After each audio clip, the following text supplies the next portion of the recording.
What's going on, everybody? Welcome to a Week 7 2016 NFL recap. We're going to be starting out in London, England, as we go with the Giants and the Rams. This game was not very entertaining, so if you missed it, you didn't really miss much. At the half, I think, Odell Beckham Jr. had like 3 catches for like a little bit. I don't know what the hell he was doing, but it started pretty early Eastern Standard Time. I got a lot of it in.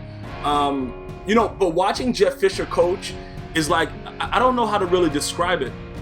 I can't, you know what I'm saying? It's just like, watching a lion eat like, I don't know what, it really takes away a lot from me to watch this man because he is such a joke. And then it was funny because after the game was over and they were asking him about, Jared Goff and him staying with Case Keenum, he said something that's very obvious. If we would have won the game, you wouldn't be asking about it. Duh, dumbass. That's why the media is there. To devour you after you lose, you idiot. It's been the same thing forever. I don't know. He just says the most obvious things and he coaches like a moron. And I don't understand why you would have the number 1 pick sitting on the bench for 2 years. But then I realized it. That's the best way. It's actually genius. It's actually very, very smart because it actually secures his job. Because as long as he doesn't play golf, he didn't really get a fair share. You see what I'm saying? Because he didn't really have the QB that he, you know what I'm saying? This man is not stupid. He's not making money by not doing anything for all these years because he's stupid.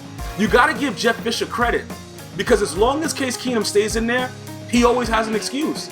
He never got to play golf. He's trying to develop him. The man was known at one point for his defensive genius. He was known for that. And they had a chance to cut ties with this guy before going to LA. And they still brought him on there. They still gave him hard knocks. So I don't blame anybody but ownership. Listen, I just feel bad for the fans. As far as the Giants go, they needed that win. They found a way to get it done. The one thing that really, really surprised me though, but to be honest, before we get to the next game, is that the Rams defense, as good as they are, even how bad Jeff Fisher is, they could still manage to play like garbage. That's the one thing that surprises me every time.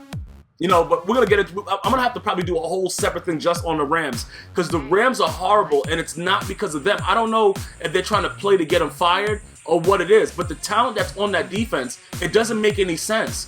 It just doesn't make any sense for them to be losing the way that they're losing. The Saints and the Chiefs.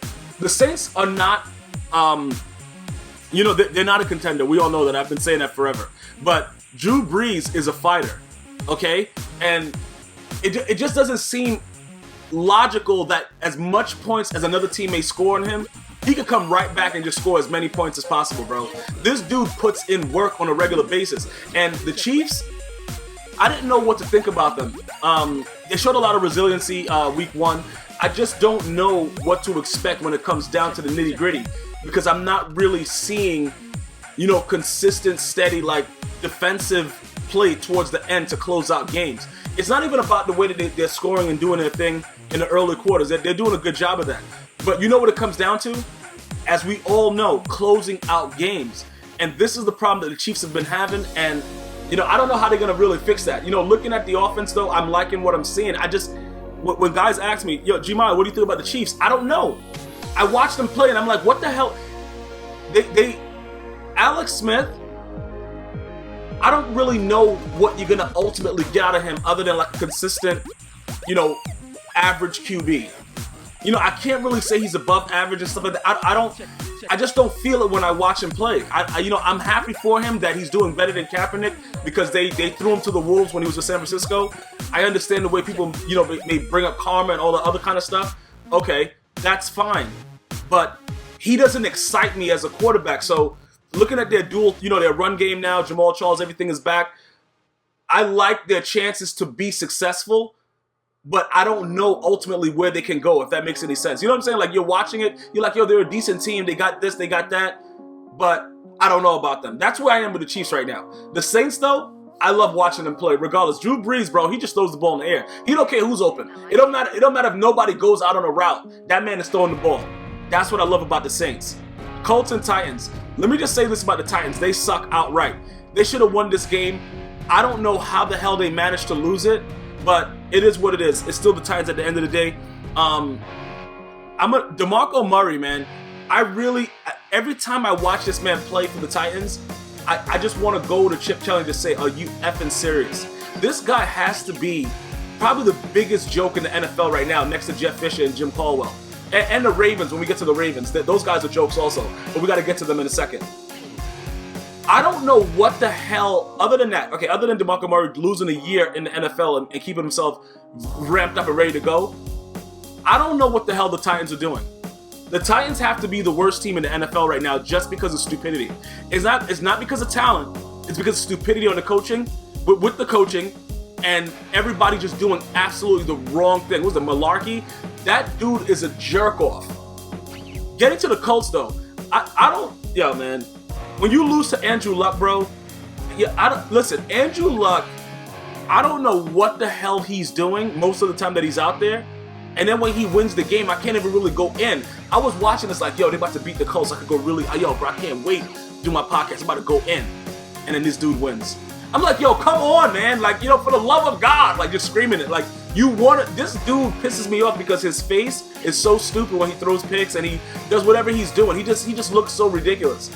And I don't want the Colts as an organization to lose. Actually, I do, for what they did to Peyton Manning. But I don't want, I just want Andrew Luck has screwed me over so many times in fantasy last year that I just want, I don't even know how to explain it, guys. Maybe I'm just going wild because of my fantasy, but I did not expect the Colts to win this game, and they found a way to do it, and I can't say anything about, anything bad about Andrew Luck this week, but I'm pissed. Vikings and the Eagles. Vikings, you suck. And let me tell you something. I thought that these guys would go out there to the Eagles and beat the blood out of a team that was struggling, bro. Carson Wentz had a really, really bad game last week. Ryan Matthews, he's a bum. Bro, this dude's coming out breaking mad big runs. This dude, Ryan Matthews, bro, all over the Vikings defense. Just doing them dirty all over the place, in the mouth, are you serious? You go out there and that's how your first loss is? A Mike Zimmer defense, though? Okay, so we can go ahead and say, look, it's one loss. I'm not going crazy about the one loss. That's not what it is. It's how they lost. You can't lose games like this, bro, because now you look at Sam Bradford and you're like, oh, that's the real Sam Bradford. You see what I'm saying? Like, you can't give people a chance to find out that you are the same bum you were prior, because everything has been going well. Let's just give it up to the Vikings, man. They were the last undefeated team that was out there balling. They were doing their thing. Nobody expected the Eagles to win this game. Let's just be honest about it. And then you look at Sam Bradford and you're like, he had us fooled. That's what I was saying. I'm like, bro, this guy had us fooled the whole time. I actually was giving the man props the last couple of weeks. I'm like, I can't say nothing bad about him. The dude's balling. And then you look at it and you're like, oh, that's why he was cut from that team. That's why he's a bum. Oh, that's why he's a bum, though? Okay.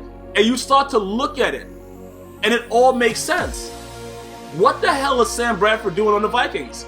And then you're like, damn, Teddy Bridgewater got injured. And then it's just like, okay, now you come back down to reality and you realize the Vikings going to be in for a long haul, bro. If their defense can't play stout the way they're supposed to, they're going to lose every goddamn game. Then, listen, I'm going to tell you this right now. Sam Bradford just showed us what he's really about. Now, the Eagles came out. They balled, you know what I'm saying, for the most part. It wasn't like they were really out there doing their thing, but it was a defensive game for most of the actual, most of the actual game, and then it just turned into something where the Vikings just couldn't get the ball in the end zone. They just couldn't get the ball in the end zone. It was point blank period. It was done. Eagles came out on top. Doug Peterson and them boys handled their business. Look, Vikings, you still get kudos, bro. Last undefeated team, you got your ass whipped. Pick your head up. Get ready for next week. Browns and the Bengals. The Browns are horrible. When you let Marvin Lewis come in there and treat you like this, yeah, bro, what do you want me to say about this, bro? It's not like, listen, man, they 0-7. Hugh Jackson, it's going to be very hard for ownership not to fire him this season, even though I know it's not fair because he started off with RG knee and stuff like that, but it's going to be very, very hard for them not to fire him. You know what I'm saying? Because this dude is just really coming out and making a case to be fired every week. He's actually putting his application in for unemployment. Like, this dude is coming out, and his team just looks ill-prepared and not ready to go. And then you have Marvin Lewis out there doing you dirty. Not a good look. It's not. Look, you look at who you lose to. Trust me when I tell you that. Ownership looks at who you lose to. And the Bengals are a decent team, but the Browns could have played a lot better. And you can make an argument that they've been playing consistently worse week to week. You know, the rushing yards are down for my man over there. You know what I'm saying? It's just a lot of things that are happening that it just points to Hugh Jackson getting the fire in action. Redskins and the Lions. I know you guys saw Kirk Cousins ran that read option and you thought the game was over. And Kirk Cousins, he looks a lot quicker, you know, than I thought he was, bro. The dude is kind of raw. You know what I'm saying? When I saw him run that read option, I'm like, okay, it's against the Lions, but okay. You know, and then after the Lions just came right back down the field, though. Wow. I wasn't expecting the Lions to win this game because I think Jim Caldwell is a soccer dad coach and he shouldn't be in the NFL. But let me tell you something, man. This dude has been getting some wins that I really did not expect this man to win.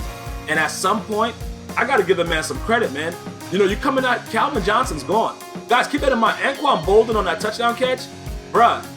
Listen, the Lions are finding a way to win. And Matthew Stafford, man, you know, statistically speaking, when you go to analytics, this man's completion percentage and the way that he's been handling games for the most part, wow. You know what I'm saying? Like, you looking at it and you're like, okay, Josh Norman being injured, concussion, all that crap. Josh Norman got his money. Very, very happy for the man. But we all know, let's just be honest, that he shouldn't have got the money that he got. But I'm very happy that he did get it. You see what I'm saying, bro? Like, the dude is just always, he's been trying to get himself hurt for like the last couple of weeks. I'm not saying, maybe I'm just trying to create a conspiracy or something like that. But it just looks like he's been playing to get himself injured so he can sit back and make his money. I'm sorry for saying it, but that's how it looks to me when I'm watching him play. I don't know. He's not playing like a Deion Sanders or, even a Darrelle Revis in his prime when he was playing for his money. He's just playing like he's trying to get hurt. I don't know, bro. I'm just saying it. But I got to give the Lions a lot of credit, bro. At 4-3, it's no way anybody expected this for the Lions, bro. And if you say you expected it, you're a goddamn liar. Even if you're a Lions fan, you're a goddamn liar. Moving on, Raiders and the Jags. We fully expected this to happen. The Jaguars are garbage. We fully expected this to happen. The Raiders, I don't know what's going on with... What did Derek Carr have? I think he had like 200 yards, something like that in this game. It wasn't really prolific, but it was something that was fully expected. We already knew this was going to happen. We pretty much knew that the Raiders were going to take care of the Jags. Like, who didn't think this was going to happen? We know the Raiders are a much better team, and Jack Del Rio being the gambler that he is really... I think that changed the scene of the Raiders with that gamble when they went for 2 early on in the year. I really think that has influenced the Raiders to play harder. I think their defense is stout. I think they have a really decent defense. I think the Jaguars are straight butt cheeks. So I wasn't expecting anything, but I thought that out of everything, Derek Carr should have threw for more yards. That out of everything with this game, I thought he should have been airing it out. I thought it should have been an air show, bro. I didn't like the fact. I think he finished with 200 yards, something like that. I didn't like that. I didn't like that happened. That was my biggest pet peeve about this game. I just thought that they would really, really rout them harder. I know it's a 17-point win, but I don't think that that's sufficient enough for the Jaguars. I think they should have beat the hell out of them a little bit more. I just don't like that that's all they got. Bills and Dolphins. The Bills had us thinking that they were ready to go. And this is why I always say it. We have to keep in the back of our mind. I know LaShawn McCoy re-injured his hamstring, all that kind of crap. I know all that stuff. But then you start to look at Rex Ryan. It always comes down to that. When it's time for them to win a game that they should win, they always lose. And that's the letdown factor that I really have a problem with this guy. This dude Rex Ryan, bro, I don't know how... Look, I don't care that LaShawn McCoy was hurt. The Bills are a better team than the Dolphins. You have to pull this win out. That's my argument. I don't care about anything else that's happening. Listen, but Ajayi, or whatever the F his name is, he's making it very, very difficult for teams to beat on the Dolphins now. Where the hell did this guy come from? 2 back-to-back 200-yard games? Is this guy serious? What defenses? Look, no, he's playing against good defenses, though. The Bills, I think, is a good defense, and he did it last week, too. Who was that against? Was that the Ravens? I don't know. I can't remember now. But I'm going to tell you this right now. He did it against 2 decent defenses. Ajayi, he was having problems, not listening, getting sent home, all kind of crap like that. This boy is balling. Did this man really drop to the 5th round? Look, let me just say this one thing about the Dolphins. Tannehill is a bum, but any QB that you give a running game to is going to play a lot differently. And that is what we're seeing right now. We are seeing some really, really wild things right now. And I'm going to tell you, listen, the Bills suck. okay? There is no reason for them to have lost this game. I'm going to tell you that right now. None. Zero. They are despicable, and they find ways to lose. Listen, Marquise Goodwin, when he got that touchdown pass from Tyrod Taylor, right? And Tyrod is acting like everything is good, whatever like that, and the Dolphins come right back down and score, I knew they were going to lose the game. But not only that, the Bills are supposed to be also known for their defense. Isn't Rex Ryan and his brother supposed to be defensive gurus? How are they getting their butt whipped by teams that, listen, I'm not going to get into that. I'm going to tell you this right now. The Bills, we already knew they were going to make the playoffs. But now they're just showing they still cannot win games that they're expected to win. Point blank, period. And I hope Ajayi or Jaji or whatever the F his name is rushes for another 200 yards for the next game. Ravens and Jets. The Ravens suck. And, you know, Patrick has a lot of freaking audacity. He has a lot of audacity saying things like, the ownership lost faith in me, and the coach and the GM lost faith in me. Mother effer, you threw 6 picks in one game. I'm pretty sure your goddamn family gave up on you. You can't go out there playing like that and want sympathy. You're a grown man. Like, what the? I don't understand. The NFL is really starting to make me very upset because they're making everybody turn into PUSSYs. That's so if a young kid is listening, they can't spell it. Yeah, I'm a douchebag. Of course they can spell it. But I'm going to tell you this right now. The Ravens are horrible. Geno Smith comes out. He plays decent. I'm not gonna take nothing away from him. The guy played decent for a bum. You know what I'm saying? Injures his knee. We fully expected Geno to get hurt. Let's not act like we expected Geno to go out there and he's gonna just be a baller and continue to go on. You can look at his face. Guy looks like a burnt raccoon. The guy looks like he's destined to fail. I'm sorry to say it, bro. He just has that face. He's getting a broken jaw from his teammate, or, you know, over not paying a goddamn ticket. Like, bruh, the dude, it just seems like he's destined to fail. Every time you give this guy an opportunity, and he's had many of them, he finds a way to do something, whether he gets injured right now or whatever. It's just, he has a black cloud around him, bro. Let's just call it what it is. We know exactly what the situation is, but Patrick did come out and win this game. So let's not lose sight of that. He did come out and do enough to win this game. So we have to be cognizant of that fact and not really take away anything from the guy. But for him to be crying about people giving up on him, bro, have you seen the way that you've played? Seriously, bro, have you seen the way that you played? What do you want anybody to do? This is a what have you done for me lately league. Not a league where, oh, you threw 6 picks. I feel bad for you. I'm sorry. Mother effer, you trash. Your name is Patrick. Like, what the? Are you serious? I don't understand. Yo, but the NFL is doing that. You call it penalties for taunting. You're making grown men turn into little boys. And that's how they're acting on the field. And it's point blank period. That's what I see. Buccaneers and 49ers. The 49ers came out looking really, really good. The one thing I'm going to tell you this right now, I know that Kaepernick is excessively skinny, and I know that people are blaming it because he's vegan. You know, he's kneeling. He's doing all kind of craziness. He's a what did they call him? I forgot what he said. He's a domestic terrorist because he's kneeling against the flag. All kinds of crap. I actually looked at him yesterday. He looks really, really thin. Like extremely thin, bro. I don't know what the hell he's doing, but he better get into the gym and eat a lot more broccoli, okay? Because I know vegans that are really, really big, so being a vegan has nothing to do with the fact that he's so slim. I know vegans that are diesel and big as F, but you gotta put a lot more effort into your nutritional diet, the nutrition in your diet, and you gotta have a steady training regimen. And he's not doing that because he's skinny as F, he has no butt cheeks in his pants, and he's just running around and he's getting smashed. The Bucs started this game off horribly, but Jameis Rapist Winston came out and handled his business and just started throwing the ball up in the air randomly to Mike Evans. When Mike Evans went out of the game, I thought he was hurt. I was like, all right, the Bucs are done. He came back in, it was done. It was over. It was over. We already knew it was over. Chip Kelly is going to pay for everything he did to the Eagles this season and any other season that he plays in the NFL. And for any team that continues to hire that freaking fat troll, they're going to get the same result because he does not know what the F he's doing in the NFL. College, yeah, you know what I'm saying? I give him but in the NFL, there's no place for Chip Kelly, and it's just very, very simple to look at it and see that. I don't know how people can argue. Oh yeah, Chip Kelly knows what he's doing. Are you serious? The man is destroying franchises anywhere he goes. That's all he's gonna do is just destroy franchises. Whether he doesn't have control of the personnel, like with the 49ers, he has no control over personnel. He still doesn't know what the hell he's doing. It's very, very obvious. He doesn't even want Kaepernick out there. I don't even think the O-linemen are blocking for Kaepernick because that man was getting hit all over the goddamn place. I don't know what is going on with the 49ers, but I'm going to go ahead and digress. Chargers and the Falcons. The Falcons make me sick. I hate them, and I don't give a F about a dirty bird, and they suck.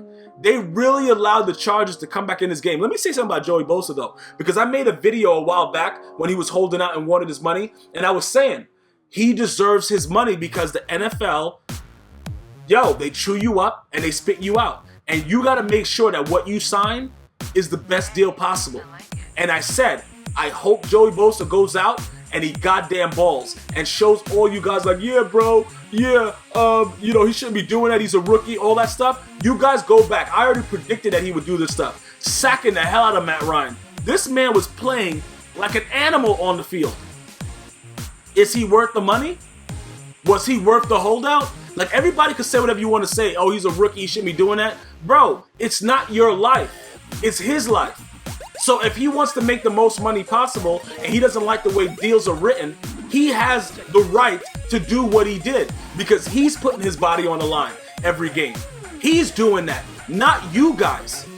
And the NFL, as soon as he gets hurt or whatever like that and they feel that they're done with you, bye. That's the way it goes. So they should be able to do the same damn thing. And that's what he did. And now he's out there balling. And I'm happy for him. And I'm happy for his family. So what? His family's wealthy and they got money. He was able to do that. Other players couldn't do it. That's why life is the way it is, bro. We don't all get a silver spoon in our mouth. But guess what? You got to freaking play the hand you're dealt. And that's what he did. And now he's outshining all the naysayers and everybody else that, he wouldn't be prepared, he needs to be in practice. Obviously, he needs all those things. But the man balled yesterday. Give him his credit. Get off his back and let him play football because that's what they pay him for, and that's what he's doing. And he's one of the major reasons why the Chargers were able to win this game. So all you Charger fans that were so mad at him, suck it up and shut the F up. The Falcons, you suck. Patriots and Steelers. The Pats are a well-rounded, balanced team. And I knew that coming in, but I didn't figure that they would be able to win like this, though. With all this running pack, like, they really played decent defense to start the game. We all knew the Steelers were going to lose this game. We knew it. Listen, Big Ben is out. He running off at the mouth like, yeah, bro, if it was the playoffs, I'll play with a torn meniscus and no leg. You already know how Big Ben, he was talking all like goddamn garbage. But the Patriots are showing that they're a balanced team and they can win any which way. And that is scaring the life out of me for every other team in the NFL. Because if they can play like this and beat you like this, even with their defense playing bad, Butler was getting burnt all over the place. Everything was going crazy, and they still were able to do what they did. Gronk is a man out there. He's a man-child. He's out there doing dudes up the seam, just doing whatever he wants. And that's Tom Brady's favorite target right now. Plus, he has Bennett, Amendola. He has all these guys that could run routes, that could get open. The Patriots are a very, very dangerous team. Mike Tomlin and the Steelers, they've lost games that they shouldn't have lost. And, okay, so that's what they played, right? The Dolphins played the Steelers last week. I thought they played the Ravens. They played the Steelers. Now I remember because the Dolphins went in there and took care of the Steelers' business. Mike Tomlin has been, he tried, he has that gritty effect. It wasn't enough yesterday. And it's starting to die down a little bit, Mike. You're going to have to start putting some more effort into it because now it's just like, you're just coming out there, you got an angry face on, and you're just getting your ass whipped. That's how it looked to me. You know what I'm saying, bro? You're like an angry toddler that just got his ass whipped. Every week you're coming out with this crazy ass face, supposed to be this stout dude, whatever, bro. Solid coach, whatever, gritty, down to the wire. No, bro, you just getting your ass whipped. That's what it is right now. Fix your face. You might as well start smiling on the sideline now because you get your ass whipped every week. Enough's enough, bro. And the final game, Sunday night, Seahawks and the Cardinals. This game was disgusting. It was a joke. Both kickers should be fired. They're the reason that I hate kickers in the NFL right now. You can't make a goddamn chip shot? Cardinals? And then you want to hug and pray and all that garbage after the game? You guys went out and scored 12 points between the two of you. But you want to kneel and show that love is football and football is love, and then the NFL is retweeting garbage and gibberish. I hated this game. This game made me sick. I freaking hated it. Hated it. This was a goddamn joke. Complete joke. I don't know what the F these kickers were doing. The Cardinals supposed to easily have won this game. The Cardinals, in my opinion, outplayed the Seahawks. The Seahawks just made more plays down the road, down the line as it went on. But the Cardinals outplayed the Seahawks completely. Russell Wilson deserves a lot of credit for wheeling his team back down the field after that bum. What is it? Catanzaro? I don't know what his name is for the Cardinals. After he missed the OT kick, it shouldn't even went to OT. I'm disgusted. I'm disgusted, and I'm very, very happy that the NFL has done everything they've done to extra points and to make it so much more stressful for the kickers, because they've been getting away for years. They've been getting away with everything for years. Now, you're starting to see right now why people hate kickers. You got one goddamn job, and you go out there and doink this and doink that. Man, doink you! Doink both of you kickers. I hope they both get cut tonight. And I don't really like to say that about people. I know you got to feed your family, but this is disgusting. This was completely horrendous. I hope you enjoyed Week 7's NFL recap. Subscribe to me on YouTube. Download the podcast for free, iHeartRadio, and iTunes. GmiasWorld. One love.